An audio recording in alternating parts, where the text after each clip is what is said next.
Está con nosotros por primera vez, creo, aquí en nuestro programa, el doctor Mariano Ovar, abogado constitucionalista, que, bueno, por supuesto viene a charlar sobre temas de candente actualidad, algunos de los cuales yo charlaba hace un rato con el senador provincial Micli, y que refiere a esta intención que tiene el gobierno de la provincia de reformar y de renovar la Corte Suprema de Justicia aquí en la provincia de Santa Fe.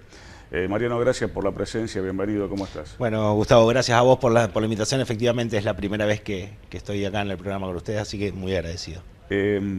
Depende de qué campana se escuche, ¿no? Si se escucha una campana oficialista, como puede ser la voz del gobernador, o como hace algún rato nos comentaba y nos explicaba el senador Micli, o del otro lado, ¿no? Del lado de la Corte Suprema, por ejemplo, voces que se han alzado, como la del presidente de la Corte, del doctor Rafael Gutiérrez. Lo que pretende hacer el gobierno en cuanto a renovar la Corte Suprema, ¿se puede o no se puede? Porque está aquella expresión que dice que no podés estar un poquitito embarazado, o estás o, bueno, claro, o no estás. O sea, ¿esto es posible o no es posible? Técnicamente, constitucionalmente hablando. Bien, bueno, sí, en principio yo no voy a hablar ni como oficialismo ni como oposición, sí voy a hablar desde lo jurídico. Lo técnico. Lo técnico jurídico, que es lo que me compete y que también, hay que aclararlo, no en términos de oficialismo y de oposición, pero el derecho tiene interpretaciones, entonces quizá lo que yo interpreto es una de las miradas posibles que puede haber sobre la normativa constitucional de Santa Fe y qué es lo que se puede hacer con la Corte. En principio, lo que yo sostengo es que la inamovilidad de los jueces, tiene razón el presidente de la Corte cuando dice que la inamovilidad de los jueces es una garantía de funcionamiento del Poder Judicial, y que el artículo 88 de la Constitución de la provincia de Santa Fe, que dice que esa inamovilidad cesa a los 65 años de edad, es inconstitucional. ¿Y por qué digo que tiene razón la Corte, o el presidente de la Corte provincial? Porque este caso llegó a la Corte Nacional, que es la última instancia de interpretación de la Constitución. En el caso de Casiano Iribarren, en los años 90, una situación muy similar. Casiano Iribarren había cumplido 65 años de edad, tenía más de 65, había cesado su inamovilidad, le dijeron que se tenía que ir de la Corte. Judicializó, eso llegó a la Corte Suprema de Justicia de la Nación, y la Corte Suprema de Justicia de la Nación dijo, efectivamente, que el artículo 88 de la Constitución de Santa Fe es inconstitucional en virtud del principio republicano, de la garantía de inamovilidad de los jueces, del buen funcionamiento de la justicia, de la independencia de los poderes, etc. Entonces, en principio tenemos esa campana. Es cierto que la Corte, la composición de la Corte Nacional es distinta, que puede haber distintas interpretaciones de lo que es el derecho público local hoy en día, que es lo que establecen las constituciones provinciales, pero sin embargo esto es lo que tenemos. ¿Qué es lo otro? Que el caso de Casiano Iribarren era solo para el caso de Casiano Iribarren. No es que automáticamente quedan todos los supuestos incluidos. Sí es cierto también que al haber sido una decisión de la Corte Suprema de Justicia de la Nación, los jueces inferiores están prácticamente obligados a seguir el precedente.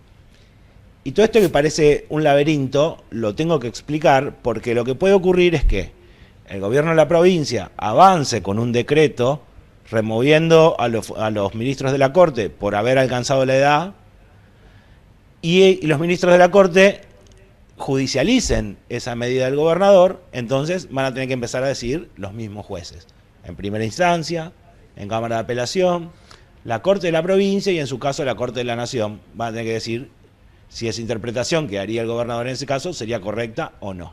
Y si llega a pasar eso, mientras se judicializa, ¿permanecen en el cargo? Lo más probable es que el pedido de inconstitucionalidad del decreto que los remueva venga también con un pedido de medida cautelar para que mientras tanto se mantenga el statu quo de la situación. Es decir, que los jueces sigan siendo jueces hasta que se resuelva lo que se llama el fondo de la cuestión, que es lo que estábamos desarrollando recién. Ahora bien, esa es una de las vías de renovación de la Corte. que yo creo que esa vía está bloqueada para el gobierno provincial, no va a llegar a buen puerto por todo esto que veníamos hablando. La otra vía es la del juicio político, porque los ministros de la Corte son sujetos de juicio político, que es mucho más complicado, que es mucho más desgastante institucionalmente, que tiene que existir causal para destituir, no puede ser un antojo del Poder Legislativo destituir a los jueces de la Corte. No alcanza con que tengan más de 65 no para, alcanza con que tengan más de 65 para un juicio político, tiene que haber para una acusación de juicio político. Claro, tiene que haber mal desempeño en las funciones, que es lo que también dice el presidente de la Corte. Nosotros cesamos cuando tenemos mal desempeño en las funciones, no cuando cumplimos 65 años de edad. Bueno, esa es otra vía que se puede utilizar para remover a los ministros de la Corte y generar esta renovación. No es una vía institucionalmente saludable. Esa es la otra discusión. El tema es cuánto está dispuesto a sacrificar el gobierno provincial de la institucionalidad de la provincia, que si hay algo que tiene esta provincia, junto con otras como Mendoza, es un alto nivel de calidad institucional reconocido en todo el país. Bueno, ¿cuánto de eso estamos dispuestos a sacrificar por una puja política con la Corte Suprema? Lo ideal sería que, si va a haber un proceso de renovación de la Corte, sea un proceso consensuado, de salida acordada de los ministros, que se vaya haciendo a medida de que se den las condiciones para hacerlo, y también que haya incluso una propuesta del Ejecutivo de nuevos ministros de la Corte y ministras que tengan cierta representación o variedad ideológica, territorial y de formación académica para poder tener una Corte también democrática y plural. Porque también sabemos que con el peso de los números propios de la legislatura podríamos estar ante la posibilidad, no digo que esto vaya a ser así, pero podría ser una posibilidad de poner todos ministros que sean afines al gobernador, que hoy es gobernador, pero que el día de mañana no lo va a hacer más en algún momento y nosotros vamos a seguir teniendo la Corte que constituya. De los actuales miembros de la Corte Suprema de Justicia de la provincia de Santa Fe, ¿cuántos tienen 65 años o más? Todos. Todos. Todos, exactamente. Por eso ahí también hay una discusión, porque este límite de edad, la Constitución Nacional lo fija a los 75. Entonces algunos dicen, no, tenemos que hacer valer, desde el oficialismo, ¿no?, la Constitución Nacional, que creo no tiene ningún tipo de sentido en este tipo de discusión, basarse en la edad que establece la Constitución Nacional, y en ese caso quedaría fuera el ministro Herbeta. Pero si nos guiamos únicamente por la Constitución de la provincia, el ministro Herbeta también quedaría incluido. Por lo tanto, también ahí me parece que hay una cuestión de decisión de afinidad política, un criterio interpretativo u otro. Este argumento que esgrime la provincia de Santa Fe o el gobernador en cuanto al tema de la edad, por lo cual se impulsa, ¿no?, toda esta idea. ¿Cómo pasa o qué es lo que pasa, por ejemplo, en otras provincias argentinas? ¿También está esa cuestión de la edad? ¿Es más flexible? ¿No existe? La organización de los poderes locales, digamos, de cada provincia, es una facultad que las provincias no le dan delegado al gobierno nacional, ¿no? Entonces, encontrás de todo. Yo ahora no recuerdo límites de edad en otras constituciones ni sistemas. La particularidad de la Constitución de Santa Fe es que no cesan en sus cargos, sino que cesan en la garantía de inamovilidad, que es otra cosa totalmente distinta de pensar jurídicamente. Pero también hay constituciones que no establecen nada. Es decir, hay constituciones que establecen, hay constituciones que no establecen nada, hay constituciones que establecen lo mismo que la Constitución Nacional. Todo eso tiene una lógica de funcionamiento distinto según sea cada provincia, según sea su tradición institucional y según sea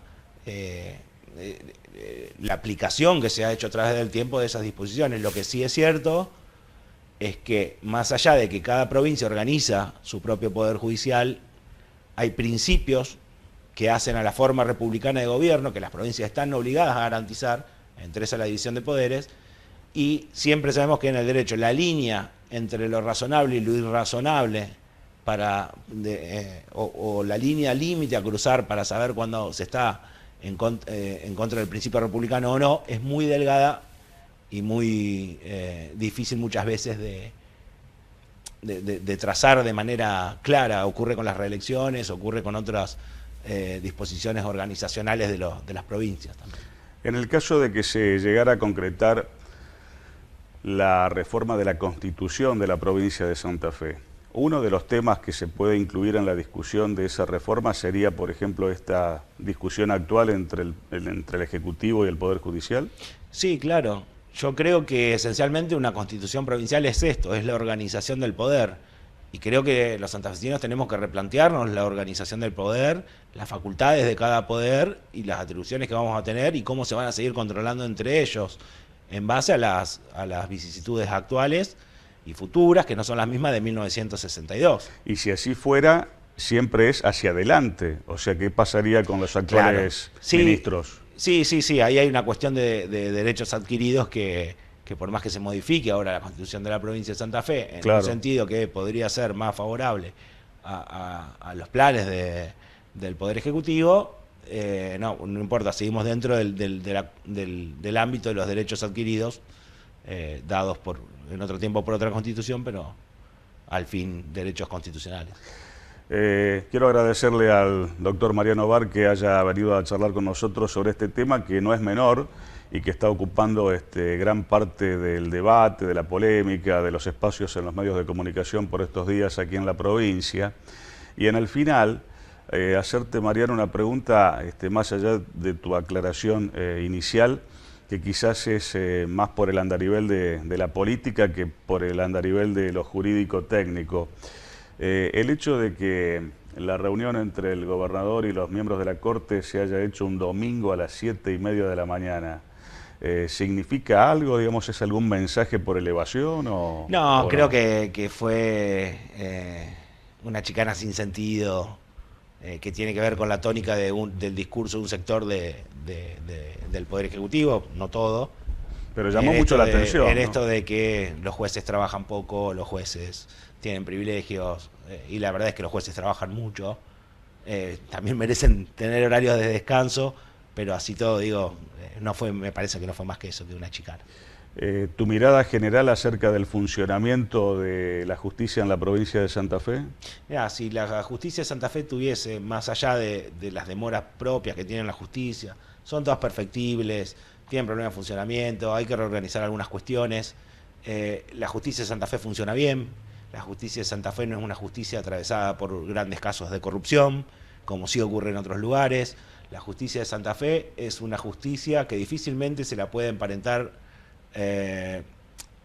a la política, por decirlo de alguna manera. No es una justicia adicta a los gobiernos de turno, por lo tanto la garantía de la independencia es alta en la provincia de Santa Fe. Digo, con todas las cosas que hay para mejorar seguramente, no es una justicia deteriorada la de la provincia de Santa Fe. Por supuesto que, es lo que te decía, siempre hay posibilidades de mejorar y es el camino que hay que transitar seguramente. Mariano, gracias por la presencia. Por favor, Gustavo, gracias a vos. Y bueno, seguramente lo vamos a seguir al tema, de ser necesario, por allí te vamos a volver a convocar. Sí, por supuesto, siempre a disposición.